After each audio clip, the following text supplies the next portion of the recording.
ครับเข้าไปแล้วหลุดเข้าไปแบบเมื่อกี้พี่ครับแล้วค่อยเป็นได้หรอครับใช่ง่ายกว่านะครับครับเปิดก่อนนี่แนะนำตัวนี่ชื่อผมชื่อวาทังผมชื่อสายเชียร์ครับ คุยกันรู้เรื่องไหมคุยกันรู้เรื่องนิดหน่อยสบายใจอ่ะทำงานกับทีมสายเชียร์ตอนนี้อ่ะทำงานกันเราก็ทำได้ทำงานทำไม่ได้เลยทำงานกันเราก็ทำน้อย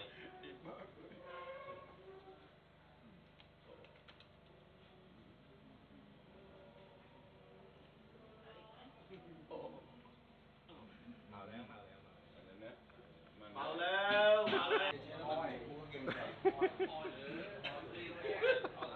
จะใช้น้ำมันหมูมาทาให้หน้ามันก็เกรงใจครับจะหาว่านักแสดงไทยทุ่มเทเกินไป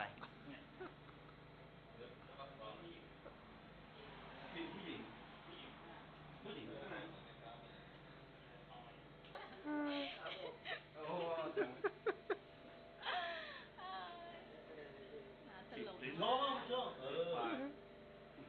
ได้ตัวกินทอดทำได้นี่นะ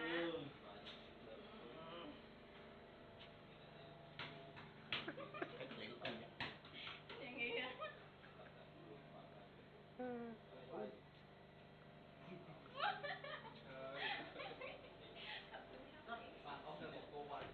ขอบคุณครับยามันเนี่ยเต้โอ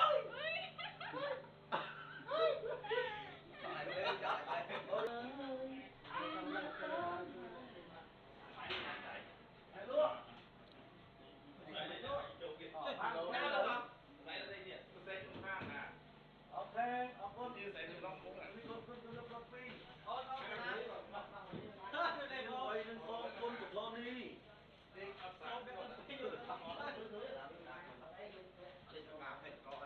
เอาตองเขาเว้ยใครจะตองนี่หรอนั่งหัวแก้วนี่แหละอ่ะพี่บอลอาจารย์ที่จะอ่านแก้วทำเงี้ยทำแบบทำท่าเหมือนพูดอ่ะเนี่ยที่อ่านเพื่อคอตามนี่ที่อ่านนี่ไม่มาlàm nữa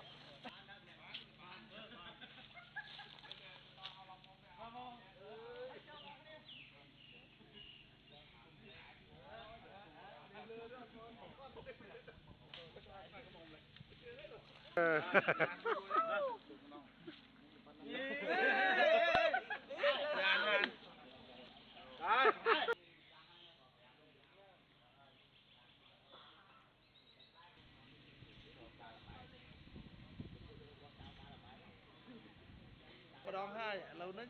เรานึกคอตามเฟซบุ๊กនេះសប្តាហ៍ទី2នេះណាមែនទេបានប៉ិតមែនតាចង់ឃើញទេចង់ឃើញរងមកយកមកបាទអញ្ចឹងខ្ញុំធ្វើពិធីបក្រាបខ້ອຍកាឡាកាឡាភ្លើងបណ្ដាទឹកដែលល្បីថាលូងខ្លាំងផុតឲ្យលោកគ្រូបាទទៅរកខ្មោចខ្ញុំទៅរកខ្មោចមកខ្ញុំបក្រាបមើលខ្ញុំក្រាបឲ្យមើលយ៉ាងណាខ្ញុំក្រាបឲ្យមើលហើយខ្ញុំស្ដាប់ជាមួយខ្សែខ្ញុំអូចេះហ្នឹងបាទធ្វើមិនបានបញ្ជាក់ថារឿងក្រាបខ្មោចហ្នឹងវាជារឿងតហើយតែមានន័យថាមានទោសបោកប្រាស់យល់ណាអីហ្នឹងអ្នកនោះហ្នឹង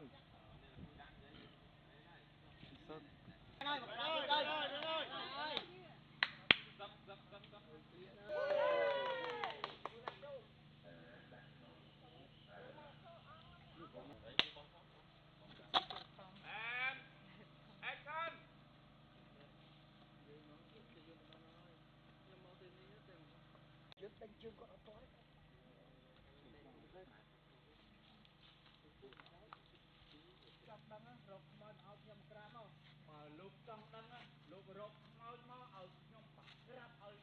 អ្នកទាំងអស់គ្នាមើលបើអញ្ចឹងទៅធ្វើពិធីបង្ក្រាប